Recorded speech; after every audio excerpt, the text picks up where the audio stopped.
I often get questions from coaches about feeling overwhelmed or feeling like they don't really know how to make a practice more valuable or feeling like they get stuck in practice. And the simplest advice I give to coaches comes down to one person. It comes down to literally, can you make one person's practice better? And I think if you can learn how to focus on one person and how to get the most value out of one person that day, then it makes so many more things better about that practice. Now, is it realistic as a coach to only coach one person? The answer is no, right? So realistically, you're not putting all of your attention into one person, but if you need to reset in the middle of practice, focus on one person, focus on one thing, focus on one goal for the practice. And if you can do that, then you will get so much more out of the day to day.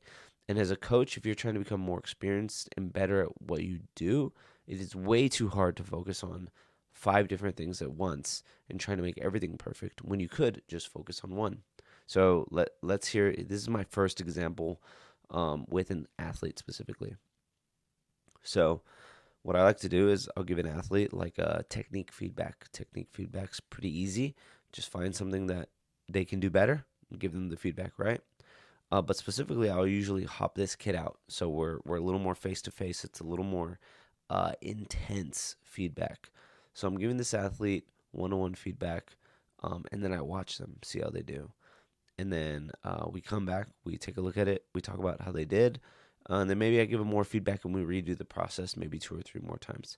That's a lot of time spent at one athlete. And if you're coaching a group of 20 to 30, that can feel like it's taking up a large part of your practice. But to that athlete, they will now nail that skill. So let's say you're trying to teach your team something like better starts, or let's say better flip turns. Say your team sucks at flip turns. I'm currently going through a struggle with flip turns with my team.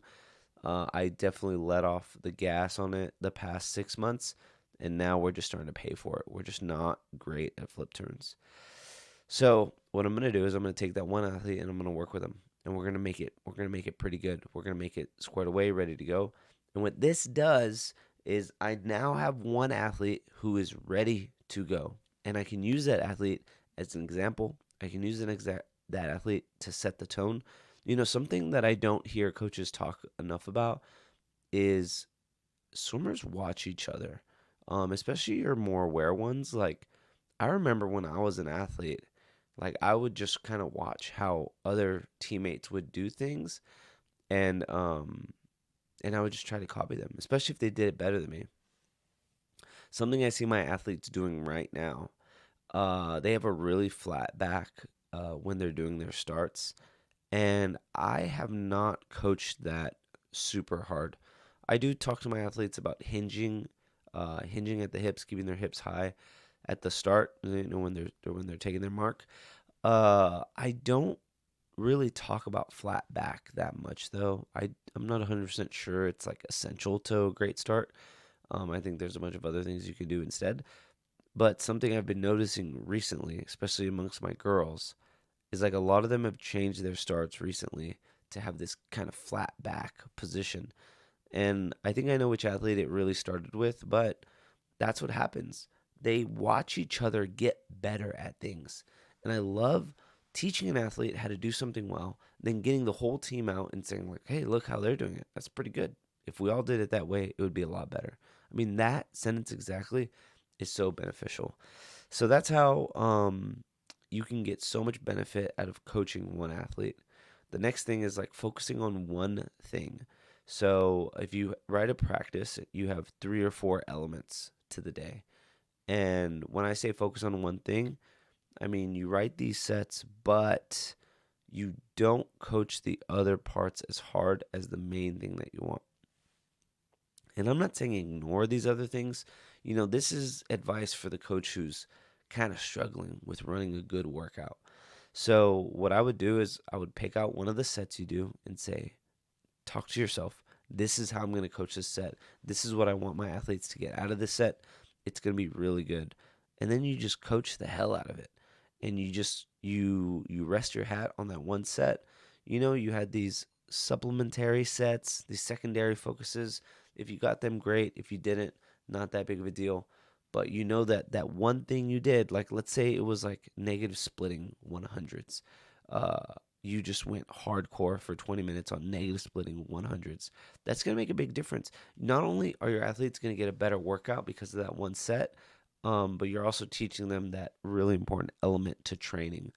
And I just talk a lot about teaching to train. I think in the swimming world, we assume when you're watching swimming content online, you assume the assumption is like everybody knows what they're doing.